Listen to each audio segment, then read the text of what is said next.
Hey guys, it's Brandon Adams, the host of DawgNation Daily, daily podcast for Georgia Bulldogs fans, presented today by Meriwether and Tharp. You know, as a member of the Coastal Elite Broadcast Media, I don't get nervous very much doing this show. Only time I ever get a little anxious, a little bit worried, is when I feel like I've got too much planned. Today is an example of that. We're going to try to cram a lot into the next hour. Off the top, it involves Todd Monken. Some very interesting things to be said about the new Georgia offensive coordinator and what's already happening at Georgia practice. We'll cover that. The news of the day, weird stuff coming out of Knoxville when it comes to Cade Mays. I think good news if you're a UGA fan, at least in comparison to what it could have been in terms of your chances of getting inside Sanford Stadium this fall. Let's do it all next. DawgNation Daily, the daily podcast for Georgia Bulldogs fans. Oh, yeah, by the way, I'm going to let some of you make fun of me before we're done on today's show there as well. The point is, it's DawgNation Daily. It's the daily podcast for Georgia Bulldogs fans. It's presented by Meriwether and Tharp, and it begins right now. Today's episode of DawgNation Daily is brought to you by Meriwether and Tharp, your source for Georgia divorce. Find them online at theatlantadivorceteam.com. Presented by DawgNation.com. This is DawgNation Daily, the daily podcast for Georgia Bulldogs fans. Here's your host, Brandon Adams. I give opinions for a living. I give those opinions from the perspective of a Georgia fan, and I have been, I hope, very clear over the course of the last couple of months that I believe the threshold that my favorite team needs to cross, Georgia, in terms of winning a national championship, a lot of that is really contingent on, can Georgia upgrade its offense? Can it bring in a new dynamic offense that produces more explosive plays? And obviously, Todd Monken's the guy that's going to attempt to try to usher all of that in. From someone who really believes that and has put a lot of stock in what Monken's going to try to do here at Georgia, I have to say, based on what I've heard from Georgia players over the course of the early part of the beginning of this preseason camp, I've really been happy with what I've heard. And I really like the early reviews that we're getting from the Todd Monken offense. Now, admittedly, as I've said before, at times maybe I'm a little guilty of reading a little too much into certain things, but there was a word that a guy who I think of as really smart, Georgia offensive lineman Jamari Salyer, that Salyer used the other day when he talked about what he's noticed about Monken thus far, that I think makes it entirely possible that this experiment of trying to rebuild an offense in the midst of a very weird offseason, that it just might work. Listen to this from Jamari Salyer and see if you notice the same word that I do. As far as Coach Monken, he's a great guy. He makes it simple for us, and we just go out there and try to execute it the best way we can every day. The word that jumps out to me there is the word simple. And I've been a big believer of this, that the absence of spring practice and the weirdness of this offseason leading up to the start of the season much later in September, that doesn't have to mean that Georgia can't do new things offensively, and it doesn't have to mean that Georgia can't be explosive offensively. You've just got to be a good teacher. If you're Monken, your ability to instruct on the things that you know is actually more important than what it is you actually know. And the fact that Jamari Salyer, who went to Pace Academy, really smart, impressive high school, big-time school in the city of Atlanta, every time he's spoken as a member of the Georgia team here, has always seemed to be very articulate, kind of a bright guy. The fact that he says, listen, I'm watching the way this offensive install is going, and I'm seeing Todd Monken keeping it simple for us. I think keeping it simple might be the way in which that this offensive overhaul actually has a chance to take place. I think one of the easiest pathways towards failure in any aspect of life, certainly for college football coaching, I think that would be also true, is to make things too complicated. To be so smart and so caught up in your own intellect that you can't express what it is that you know. Well, if you want to read a lot into a little from Jamari Salyer, he says that's not what's happening. Todd Monken's keeping it simple for us. Now, yesterday, Georgia wide receiver Kearis Jackson went into a little bit more detail of, well, if it is kind of a simple install right now, if Todd Monken is going carefully with us at the moment, exactly what does that feel like? What does that look like? Here's a little more detail from Kearis Jackson about how the overhaul from Monken is going right now. Once again, I think this is really good. Well, we started the Zoom meeting, I want to say in like February or January, I can't remember. But I must say that the offense has, like, the receivers and quarterbacks and running backs and linemen, we have all done a great job up until this point about learning the offense. Guys are playing fast. We have everybody in the right position to make plays. And Coach Monken, I love the way he's bringing in the offense. He loved to see guys make plays. If you can make plays, you can play for them. And so far, the whole offense has been doing a good job. I think it was day 3 of practice. We have been doing a pretty good job, especially with the volume of the offense that we have new. Everything is new to us, but we've taken it pretty well by coming in every day. We wanted to learn and wanted to get better. So we facing a little adversity that we missed in spring, but now since we have it in front of us, now it's go time. So it hasn't been too much of a situation that's become a big deal. Once again, I'm going to be guilty of potentially reading too much into this, but listen to what Kearis Jackson says there. I mean, really listen to those words. Yes, there's a high volume of new plays being added. That's what Kearis Jackson says. And yes, it was weird not having a spring practice. A lot of this has been done by Zoom. Many of us are kind of tired of video teleconferencing at this point in time, but he says we've had to do a lot of that.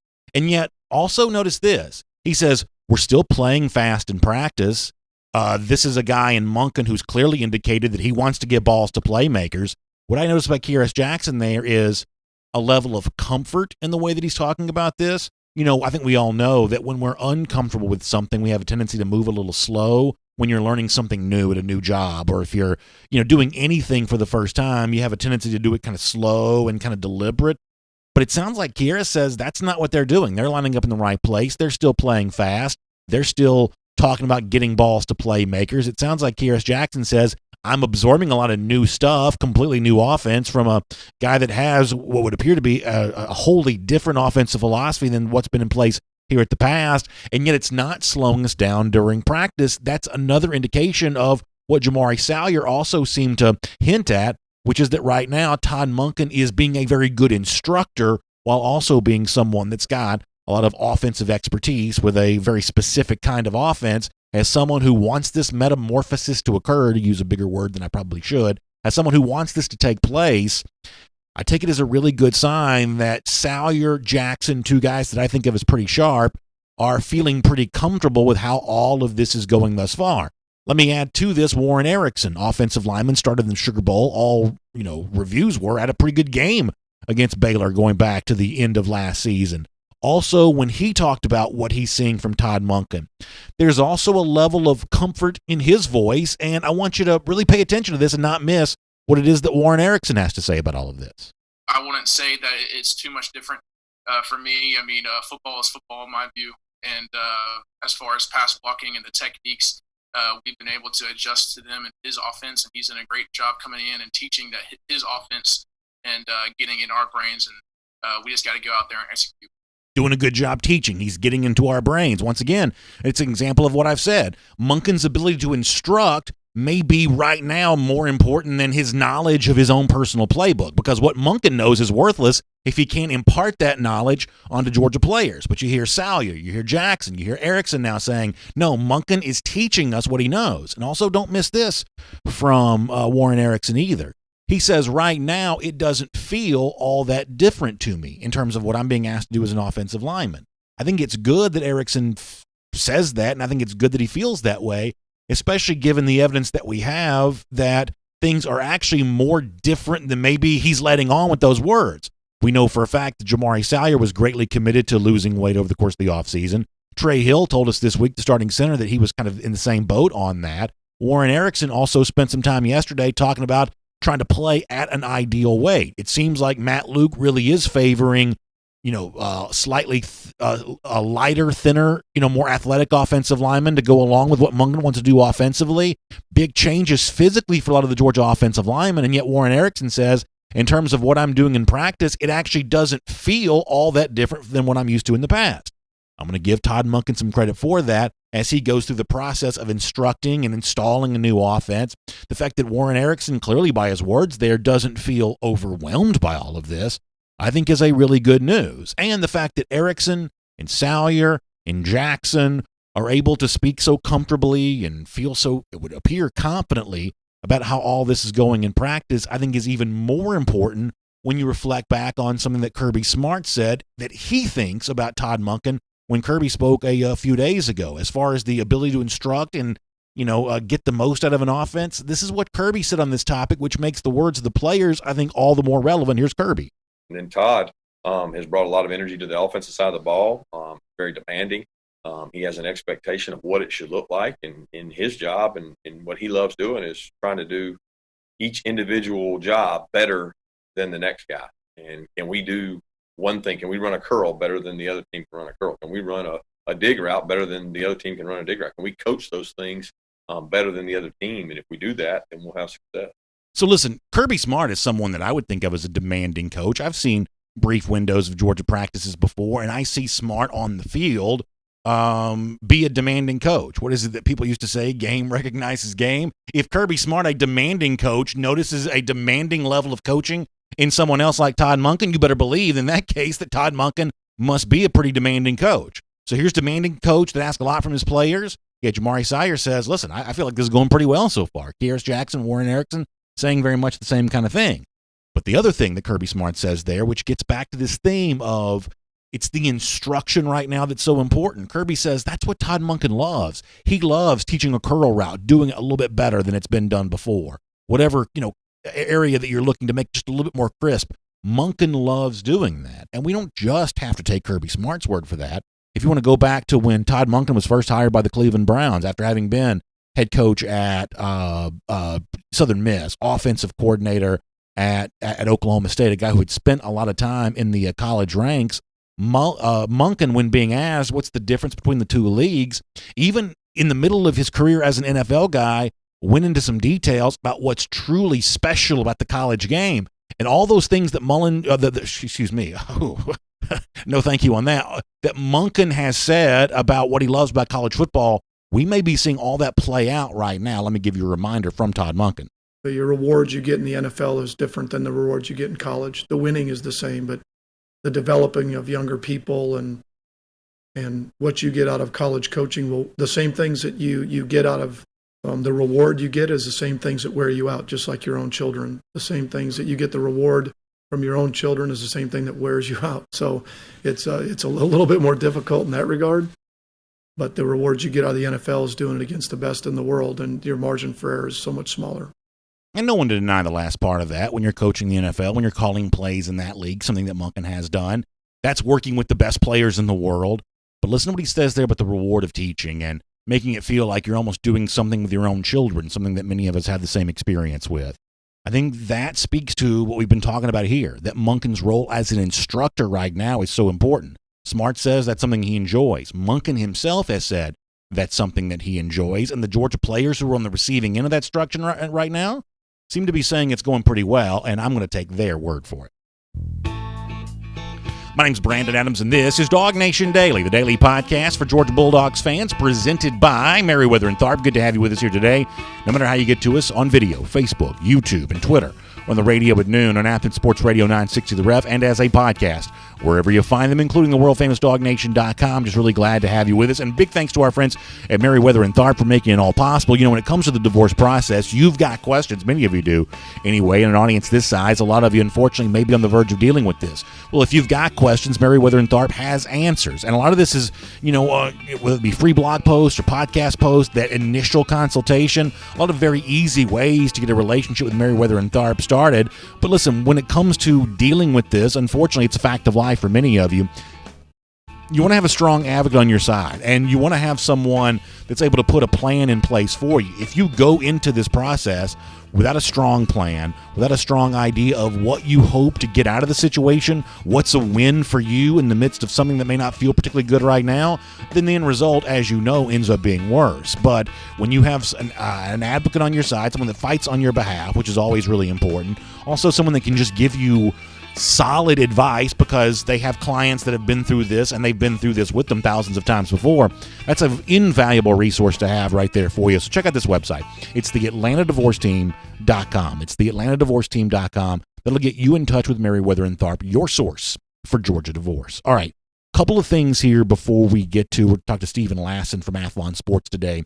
One of the authors of the preseason magazine that's so popular, but it's a different kind of preseason preview now that we don't have two Power 5 leagues playing for this upcoming season. So we'll talk about how all of this changes, including the SEC adding a 10-game schedule. We'll do that with Stephen Lassen coming up in just a moment. Before that, I had a chance to talk to Greg McGarity, the Georgia Athletic Director, yesterday, Josh Brooks, who manages some of the stadium stuff for UGA. As we told you during the show, they're going to have that smaller capacity for Georgia games this season, 20%, whatever else, smaller number of fans there in the stadium this year. And one of the things as a fan myself I was curious about was, But when you have fewer fans, can you still have a home field advantage for the upcoming season? And Georgia Athletic Director Greg McGarity had some thoughts on that. Admittedly, this is not great audio quality. Sometimes you get that from Zoom, but I did want you to hear what Greg McGarity said about the in-stadium experience for those lucky enough to be there this fall. I think you'll see, I know that'll be the next thing we talk about as a group of athletic directors, is how to maybe mirror what Major League Baseball, and we don't know what the NFL is going to do, but be able to, or the NHL, to be able to see how we can maybe mirror some of those opportunities to move forward and try to create a little bit more atmosphere in the facility. I think that's good news. I think you want it to feel as much like a home field advantage as you can. And Josh Brooks, who's helped managing some of this for the stadium stuff for UGA, also shared some of his thoughts on that topic as well. I can tell you from my Louisiana Monroe days that 18 to 20,000 can make some noise in a stadium, and I think that our fans are pretty lively. So I think no matter what we get in there, they're going to make noise. But, looking through it across the world, you've seen, I think some baseball leagues overseas have done some deals where people can go into an app and make noise, and it goes through the sound system. So all those things have been brought up, but I don't know if that's feasible, and I don't, you have to get into the conference regulations on pumping in sound and things like that. Yeah, too early to say yet what the specifics are, but pretty clearly it seems like Georgia, the rest of the SEC, going to try to make the in-stadium experience as fun as they possibly can. And as I said before, I take that as pretty good news. I loved hearing yesterday that some fans will be allowed in Sanford Stadium this fall. It's great to have you with us here today on DawgNation Daily, presented by Merriweather and Tharp. As I said before, very different look to the season now than it initially appeared when preseason magazines were first written. So let's find out how the 10-game SEC schedule, the absence of the Big Ten, the Pac-12 changes the national landscape with a guy that we love having on the show. It's Stephen Lasser from Athlon Sports. Let's talk to him right now.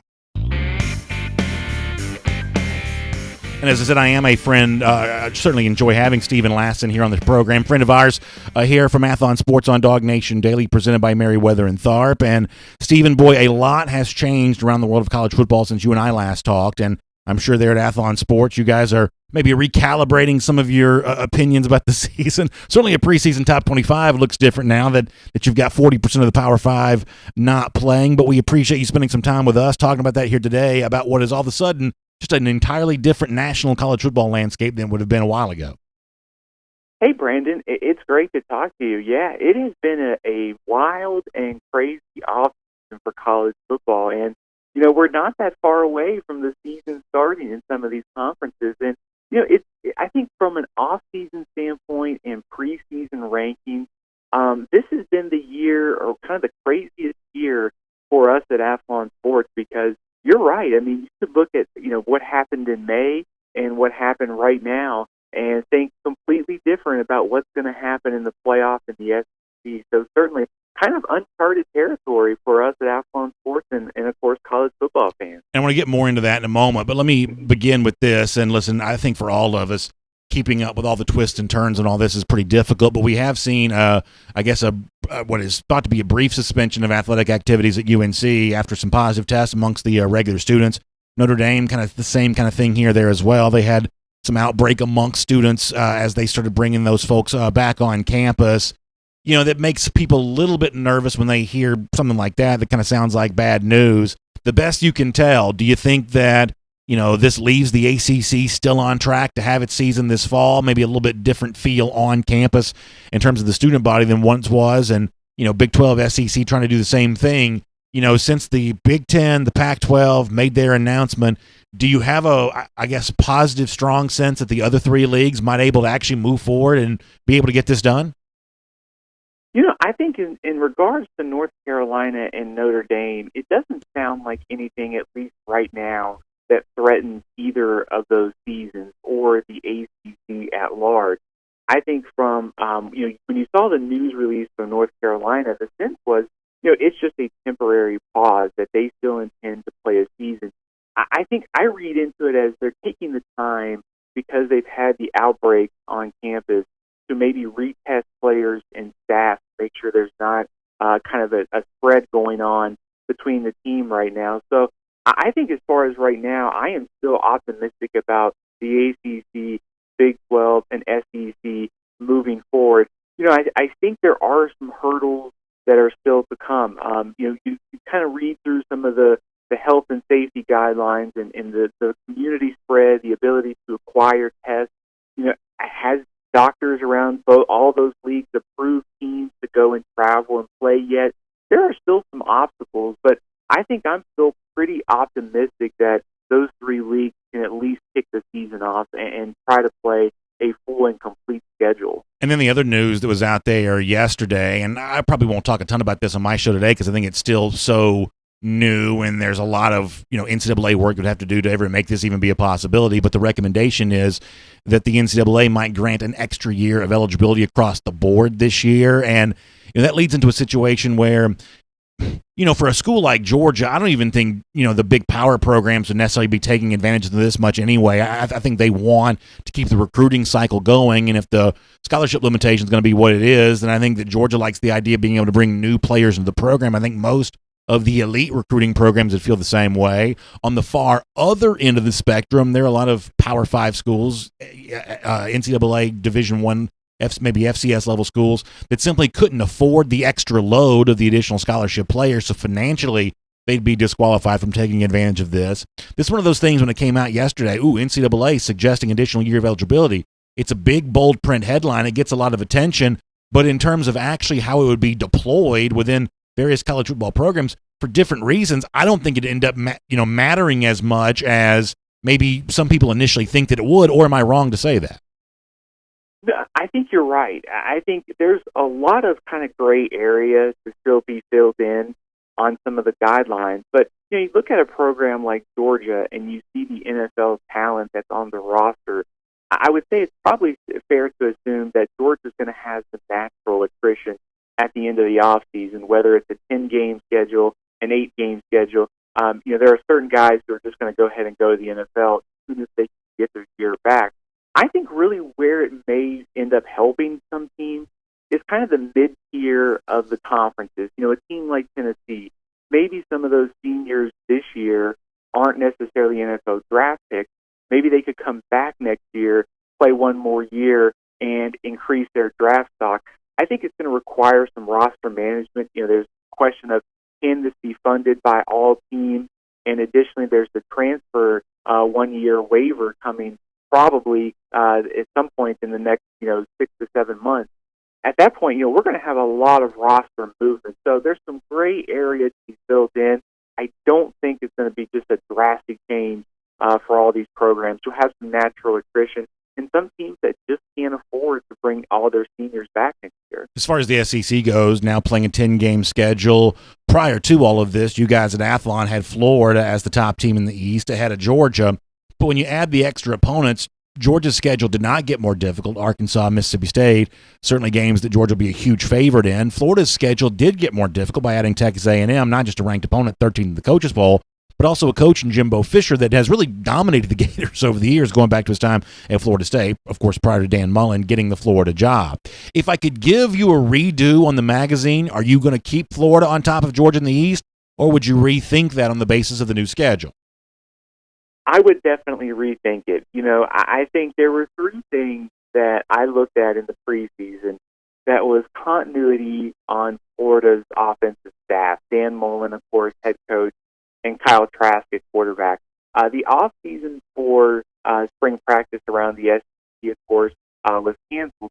But I think the extended fall is a good thing for Georgia. I think that gives Jamie Newman, JT Daniels, both those quarterbacks, time to get acclimated to the new system under Todd Monken. And teams have also had a lot of time this offseason to work over Zoom or whatever virtual channel they're using. The quarterback position, I think now with JT Daniels, whenever he's cleared and healthy, Georgia has two quarterbacks I think they can win with. So now you start to look at some of those factors. The continuity, Georgia has extra time. Georgia now has two quarterbacks you feel pretty good about. The schedule also, I think Georgia was a big winner in the revamped schedule. The fact that they get Arkansas one game to knock the rust off before playing Auburn, and then you look at Florida's schedule, they have to go to Ole Miss, which I don't think is going to be an easy game. Then they have to go to Texas A&M before playing LSU. Also, I think December 5th at Tennessee, if Florida is in a position to win the East, going on the road to Knoxville, probably going to be Knoxville, that's a really tough way to close the season. So yes, I think if we knew what we know now, we probably would have flipped Georgia and Florida. So I want to ask about the Georgia quarterback situation before we're done, but let me kind of follow up on this a little bit more across the rest of the SEC. There was some controversy, reports out there that some SEC coaches were upset with the way the schedule was handed out, and admittedly, the favorite team of the audience listening to us right now, as you said, kind of got a nice break on this by adding Mississippi State, Arkansas. Some other teams probably got dumped on pretty hard, Arkansas being one of those teams, maybe playing the toughest schedule anyone's ever played. But a team like Tennessee, also added 2 tough opponents.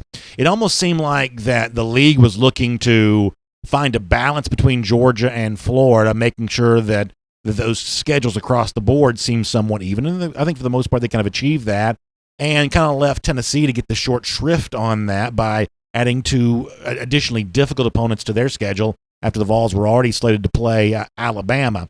I'm sort of fine with that because I do think there's a gap between Tennessee and what I would think is the next best team, Florida, and what I do assume is going to be the top team in Georgia. But overall, in the unprecedented move to go from an 8-team schedule to a 10-team schedule, how do you think the SEC did with all of this?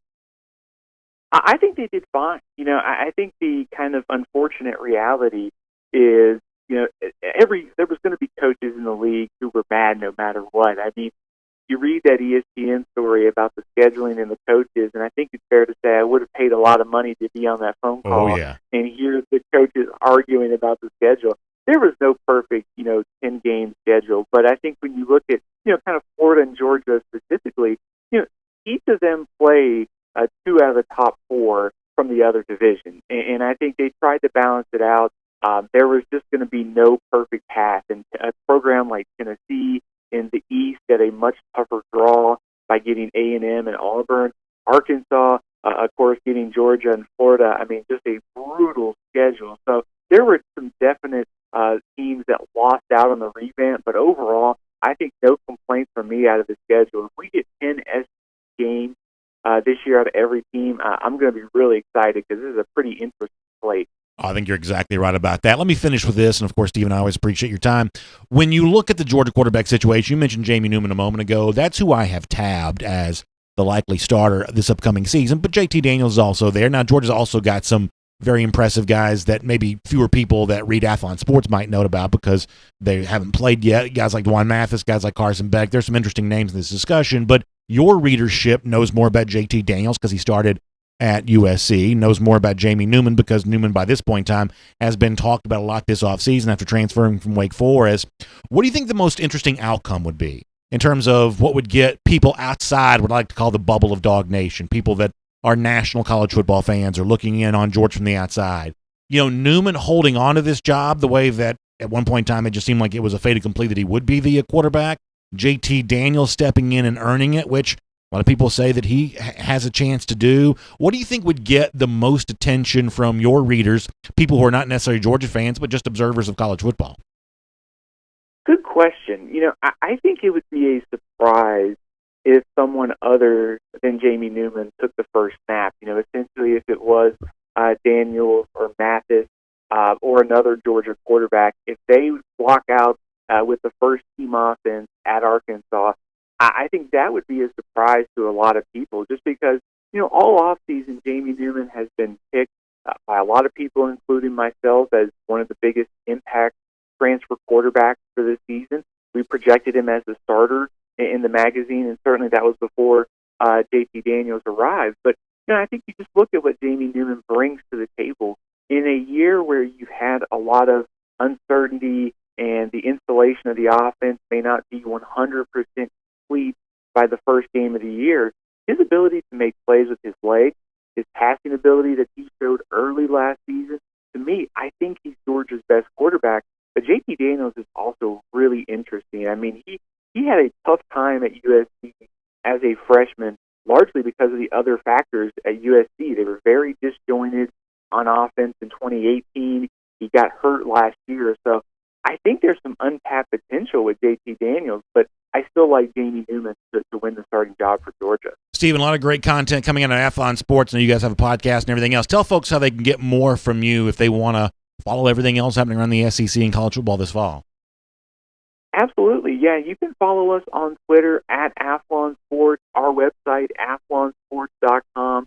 We have college football content, previews, dissecting the quarterback battles around the SEC, also up today. So if you like college football, we've got you covered at athlonsports.com. Look forward to reading that. And, Stephen, hopefully you get a chance to talk to you on the show here again very soon there as well. Absolutely, Brandon. Thanks for having me on. Good stuff there. Stephen Lassen, Athlon Sports here on DawgNation Daily, presented by Meriwether and Tharp. And let me just follow up on one thing that we mentioned. Yeah, the NCAA is considering, I guess will consider, vote on this eventually, about giving an extra year of eligibility to all players across the board this year, those who are going to have their seasons take place and those who are not. We've seen this in the spring sports too, and a lot of the various NCAA universities just kind of rejected this because they couldn't afford the extra scholarship load. At a place like Georgia, they can afford that. But at a place like Georgia, you've got a lot of players that are looking to move on after their junior year anyway. They want to try to make their name in the NFL draft. They're not looking to stay for the 5 years the way that, like, you may think of like a Jim Grobe at Wake Forest. Used to always have a bunch of redshirt players. Georgia's just never going to have a bunch of fifth-year guys. But here's the one thing I will say, though. While across the board, I don't think this rule, if it were to be instituted, would have much of an impact for college football as a whole, and for Georgia specifically, I don't think it would matter all that much either. But there could be a couple of players on the Georgia roster who individually choose to take advantage of it. In other words, I don't think across the board you'd have mass numbers of Georgia players saying, oh, good, I'm going to try to stick around for 5 years. I don't think you'd have that, but you might have one or two that might want to. And, Georgia's in a unique position right now where on a very deep roster, you've got a lot of former highly rated recruits who've been just kind of waiting their turn to get a chance to play. And we think they could potentially be really good if they would, could just have some movement on the depth chart occur for them to get a chance to actually be on the field. Well, a rule like this might be an opportunity for an individual to take advantage of. However, across the board at a place like Georgia, I don't think you're going to see much of a difference in the overall construction of the roster if indeed this rule is eventually ratified. Let's take a look around the rest of the league. This is SEC Through. All right, really good stuff there with Stephen Lassen from Athlon Sports. We'll get ready to transition here. We'll get ready to do our SEC Through. And then coming up in a moment after that, there have a few of you that have been kind of mocking me online for the last couple of days, and I'm going to give you your chance to I'll mock myself, in other words, coming up for your enjoyment here in just a moment. Before that, though, we have got to get into a very, very serious situation. The Cade Mays scenario, after being denied immediate eligibility by the NCAA, transferring from Georgia to Tennessee, this is apparently about to get a little bit nasty. We probably talk more about this in the days ahead than we are right now. I probably should have talked about this yesterday. We're just busy right now. So Blake Topmeyer is a reporter for the Knoxville News-Sentinel, and he quotes Cade Mays' lawyer, Gregory Isaacs, big fancy pants lawyer from the state of Tennessee, about trying to appeal the decision to not grant eligibility for Mays. And here's the quote that gets used: because of a variety of factors, it was, listen to this, toxic environment that did not support Cade Mays' well-being as a student athlete. Now, listen, this is one of those things that, as I said before, has the potential of getting a little ugly here. There may be some elbows thrown on all of this. Generally speaking, I think we make too much of what lawyers say in college football, and this is true for a lot of reasons. Reporters love lawyers as sources because they have the whiff of credibility, especially a guy like Tom Mars, who seems to always be around these issues like that. Lawyers know how to give volatile quotes. That's how they make their case on things. They make things sound as bad as they possibly could, and lawyers always answer the phone when you call. So because of that, lawyers will always be very popular sources for reporters for the reasons that I just mentioned. So when Cade Mays' lawyer says, it was a toxic environment at Georgia, toxic environment becomes the word that is attached to that headline, and admittedly that's the word that jumped out to me there as well. But this is essentially a lawyer doing what a lawyer does here. This is every single one of these instances in which a lawyer is making some sort of statement about what's going on in college football. It's always exaggerated for the benefit of the client that the lawyer happens to be representing this thing there as well. So I don't think this story will ever get quite as juicy as Mays' lawyer citing a toxic environment suggests that it probably will. But it is an example of why something I said yesterday. And I feel like I'm fairly consistent on this. For the most part, when players leave Georgia, I wish them well. Even a guy like Brenton Cox, who's at Florida right now. You haven't heard me say a bad word about Brenton. I'll talk about, Florida overall, and, I'll make fun of this, that, and the other. That Florida's, ability to get a 5-star is dependent upon, them transferring from somewhere else, Georgia included. So I'll say things, kind of like that. But in terms of bashing Brenton, you won't really hear me do that. He, was not in line to get as much playing time at Georgia as he possibly wanted. Florida was going to be an easier path for that, and that's what Cox chose to do. And I've never said a bad word, about it. Obviously, I've probably done the opposite when it comes to Justin Fields. Not only have I not said bad things, I have said that I continue to enjoy watching Justin Fields as a player. I wrote at DawgNation the other day that I'm sad that I won't be watching him here in 2020. I'm not one of these guys that trashes players once they leave Georgia. For the most part, I think that's just an exercise in your personal freedom. However, I did say yesterday that for a number of reasons, the Mays situation just feels different to me. Speaking as a fan here more so than an analyst or professional media type person, there's something about the Mays decision of, he was in line to be a starter, but his position coach left. Maybe he wasn't just dominating the world like he thought he was supposed to.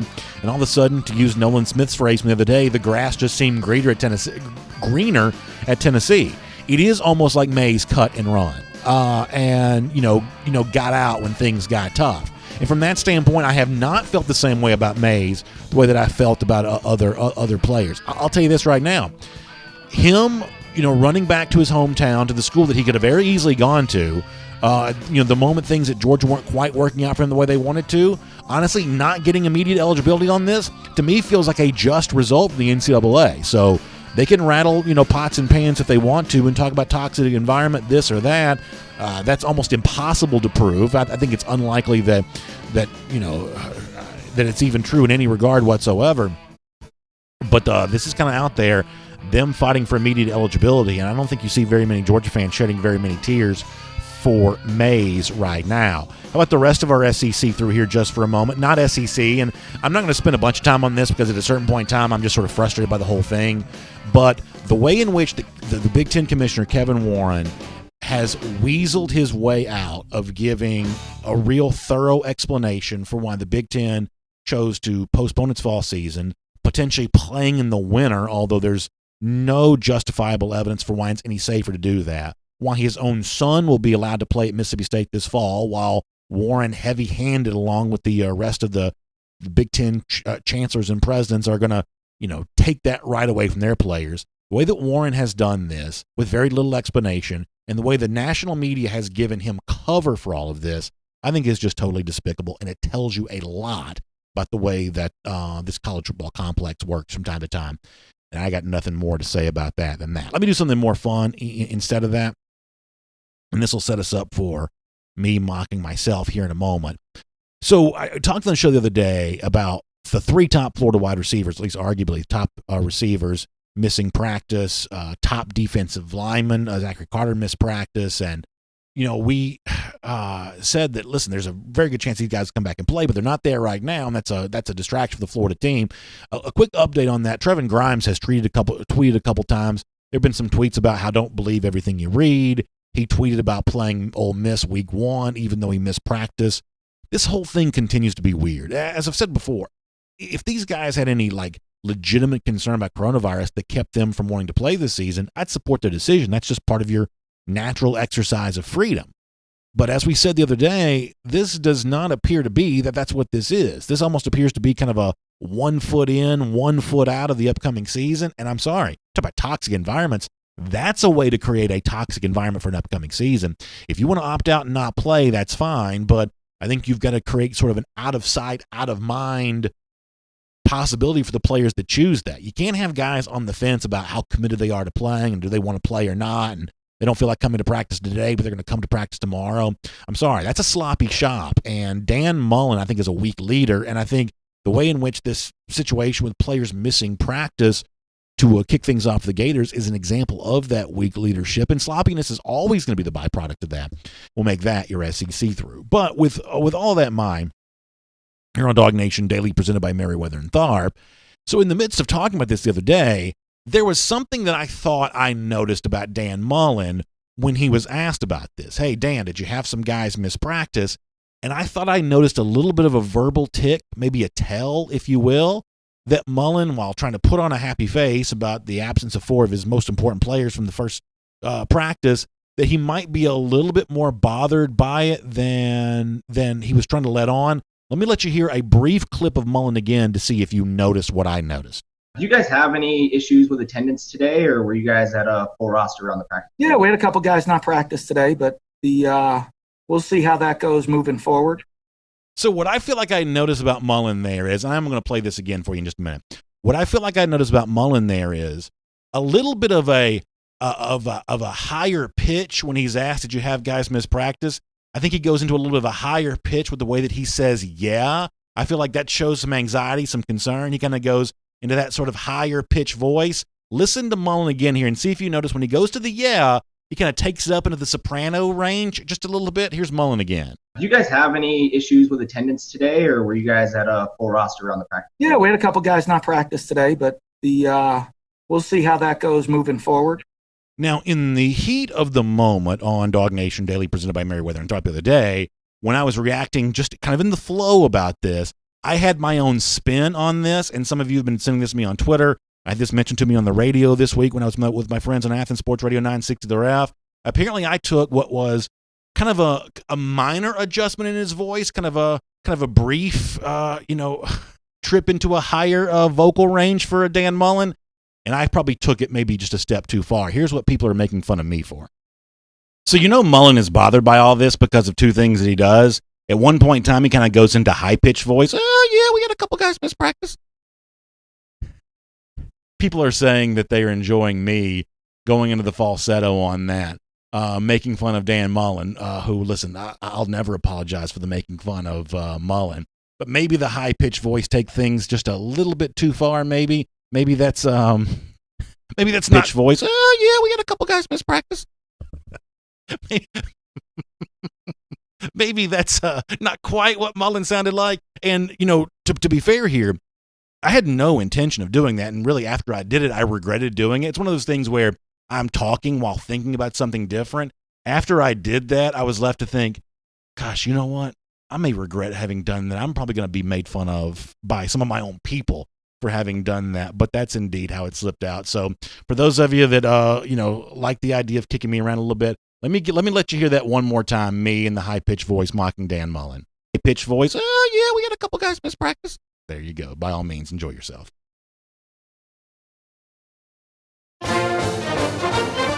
Yeah, so we'll follow that story and continue to see where it goes. And I guess I'll try to keep the impressions to a minimum around here. I make no promises. Some days it just kind of slips out. But yeah, good stuff there all the way around. That was pretty fun. Let me tell you what else is fun. A Gator Hater updater. How about 1,391 days since those lousy, stinking Gators have beaten the Georgia Bulldogs? That's good news. We believe a good Georgia fan is a Gator hater. That's why we make fun of Dan Mullen on the show. That's why we encourage you to do the very same thing. Let me also remind you this before we say goodbye to you. One of the things I'm also enjoying doing, although I didn't get to enjoy it last night, was Atlanta Braves baseball. Braves rained out against the Washington Nationals. But listen, this has been a great season for the Braves thus far. Very entertaining. They find a way to scratch and claw and stay in these games, and I've loved watching them fight. It's been great to have sports back, and I would encourage you to follow my favorite team there as well. Best way to do that, Braves.com/schedule. That's Braves.com/schedule. Y'all have a great day. We'll see you tomorrow. DawgNation Daily, presented by Meriwether and Tharp. And on video. And on video. Time now for our R.S. Andrews cool down. Appreciate all of you being here with us today. We will start on Facebook today because pitch voice. Oh yeah, we had a couple guys miss practice. There you go. I knew that was coming. See, here's the thing. I've got young kids, and so I'm always like reading them stories and things like that. And when you're reading a bunch of stories to kids, it almost becomes like its own version of like an improv class because you just immediately start making up voices and doing things like that. And I've always played with my kids that way anyway.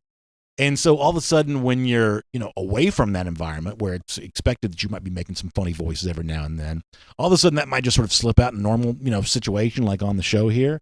So yeah, some folks sent that to me on Twitter, and that's why I thought I would have some fun with that here with all of you as well.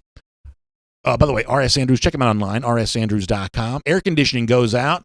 If it's not working the way that it's supposed to, get it tuned back up to factory fresh spec. That system can be brought back to life again. But you've got to trust your folks at R.S. Andrews to get that done. Jan Armistead says, I think you should announce the high Mullen voice, the Gator Hater. I wonder if I could actually do that every single day. Matt Rukavina says that Shelton's hurt. His feelings are hurt. Shelton, come on back here and talk to us again. I'm sorry that happened.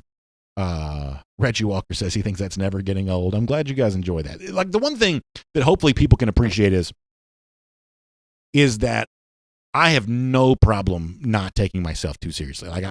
If people are laughing at me, as long as they're laughing, I'm happy.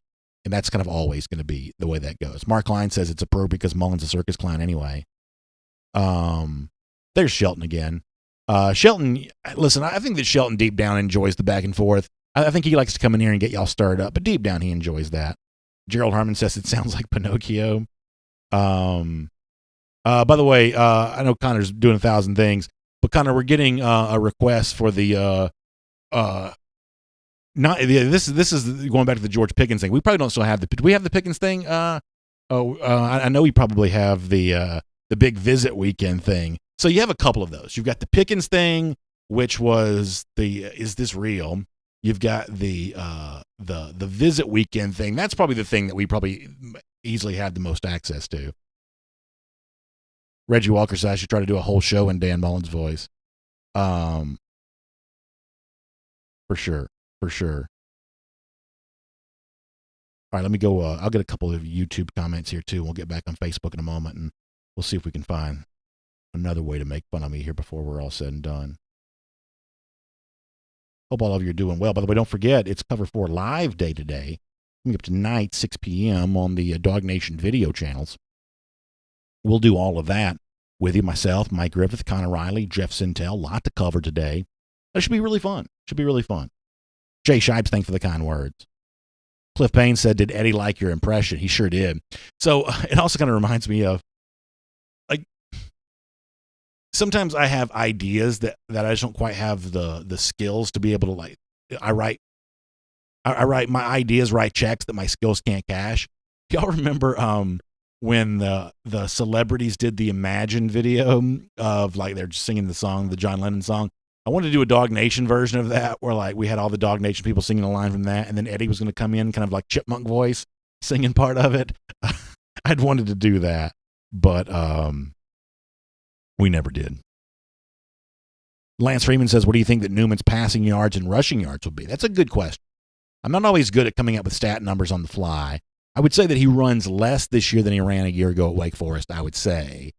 And I would say that he probably passes for more this year than he did a year ago at Wake Forest. And in particular, those deep throws, they're going to really matter here.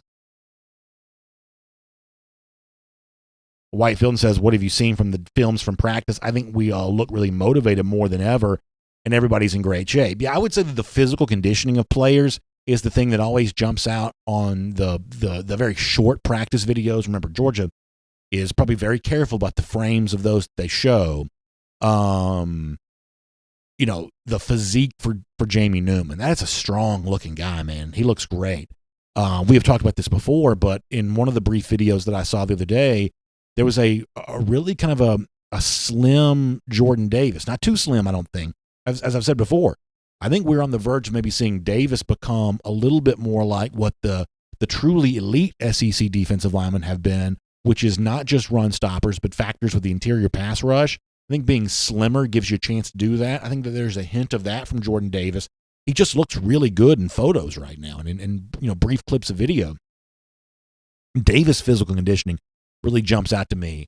There was a brief thing I believe I saw in the video yesterday, and listen, my old eyes don't always see as good as they used to, but it almost looked like Demetrius Robertson may be returning a punt in one of those videos, which I thought seemed like it was really fun.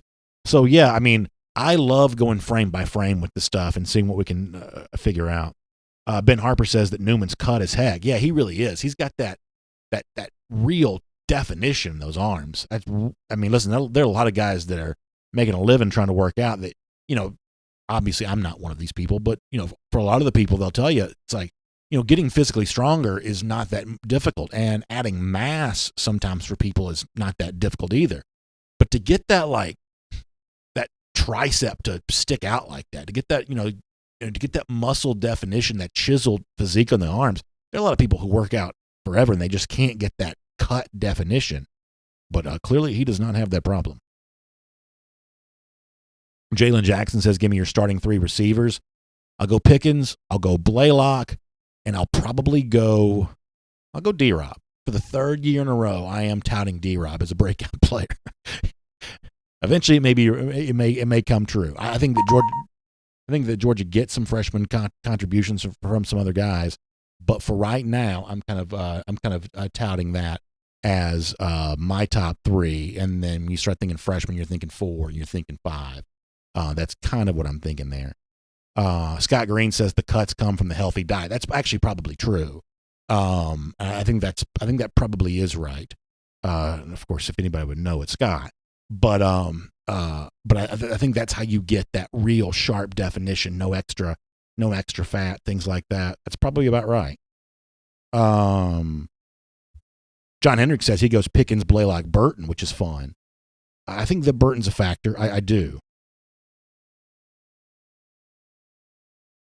Jalen Jackson says the question now is which one of those guys is going to get undercut by Jermaine Burton. And by undercut, he means jumping ahead in the line there. Listen, Burton's going to take some playing time for somebody. I would say that Marcus Rosen probably will as well.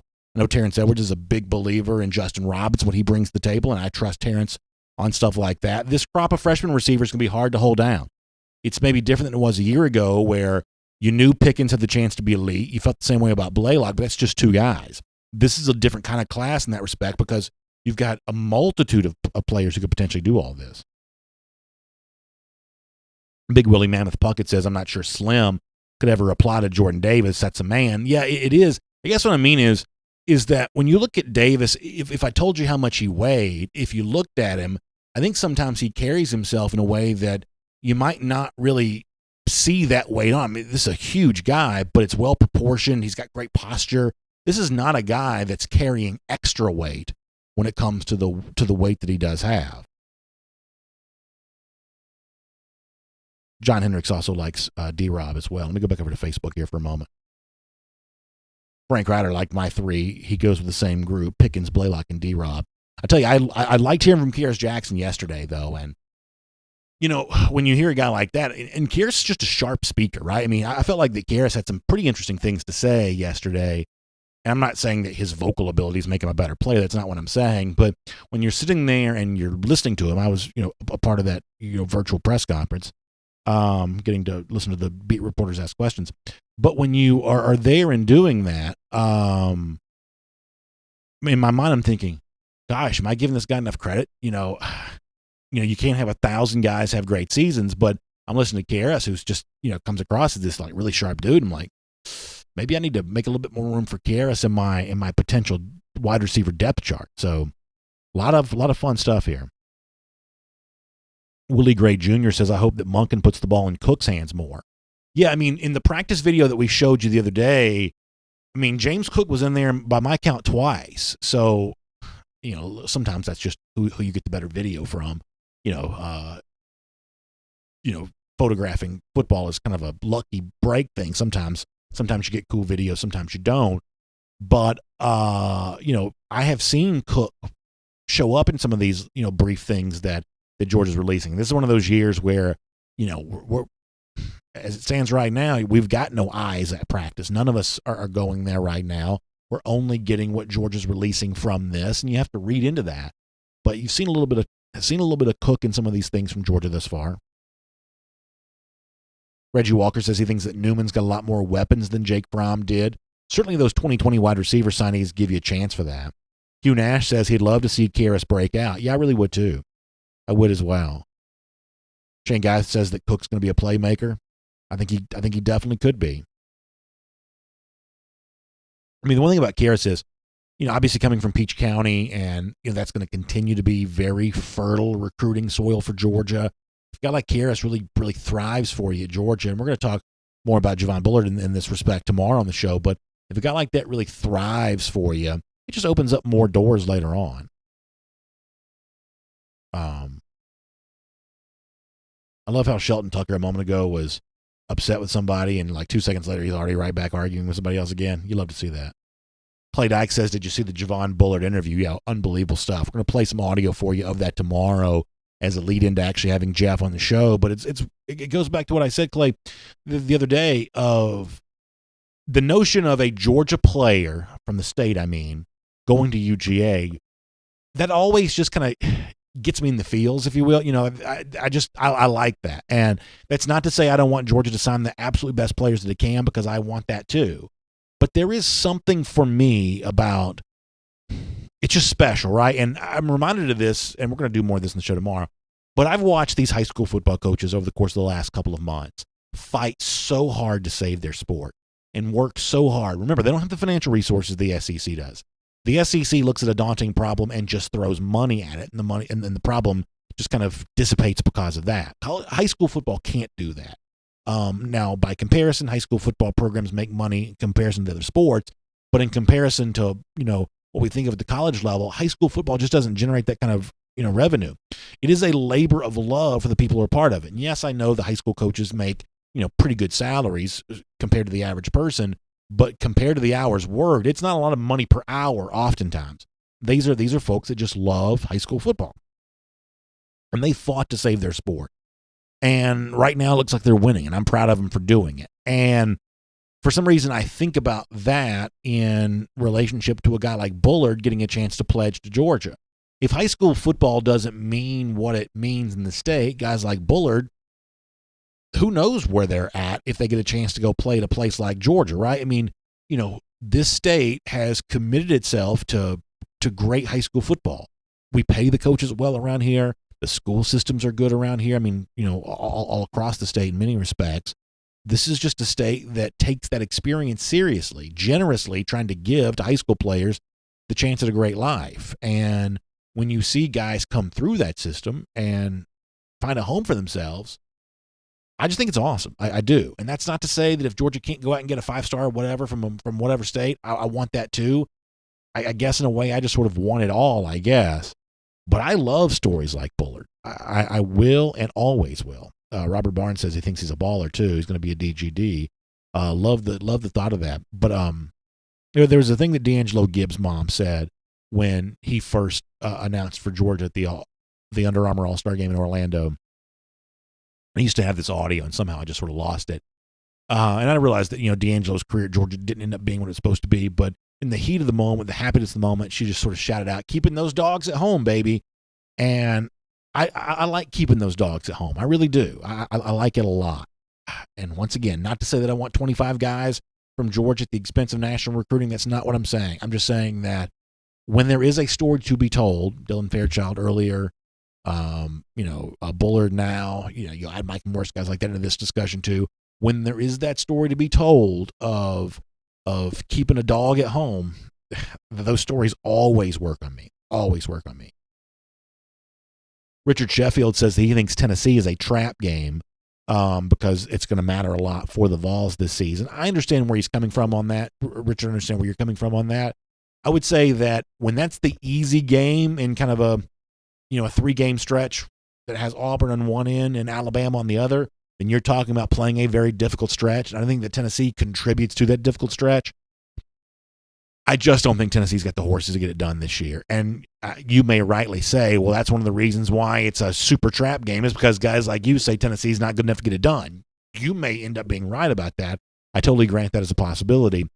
But when I look at a team like Tennessee, I see them going 4-6, 3-7, maybe 4-6, but really struggling to even get to 5-5.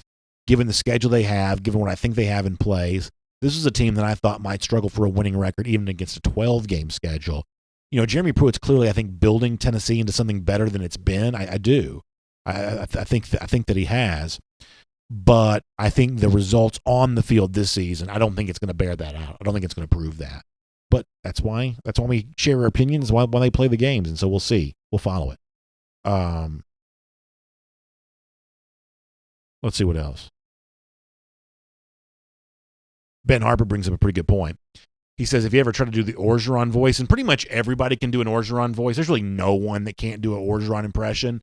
But if you ever do one, and that's one that I'll also kind of do at home with my kids sometime. But if you ever do that for more than a few seconds, you are not going to be in great shape with your voice. And James Wade says, this is a really good question. And James is, of course, And by the way, good to see Bubby Dean in the comment section today. But James said, who's an LSU fan, says, was it a win or a loss that Georgia didn't play Alabama in week 1? I'm going to give Connor Riley some credit for this because Connor brought up a point that I hadn't considered, and I was actually pretty disappointed that I didn't see this. But Connor's right. That by putting the Alabama game where you did, to go back to Richard's comment a moment ago about the Tennessee game, putting it after Auburn, right after Tennessee, week 4 against Alabama, I do think that makes the game more difficult to win. And listen, Georgia's not going to be a point spread favorite at Alabama anyway. But by playing the game where you play it, I do think it makes it even more difficult to Georgia to be able to win, kind of coming at the end of a difficult stretch. And the week before, another road game at Kentucky. It makes for a pretty difficult stretch for Georgia. So from that standpoint, I think it probably would have been better to play them earlier as opposed to late. Connor Riley joins us, by the way.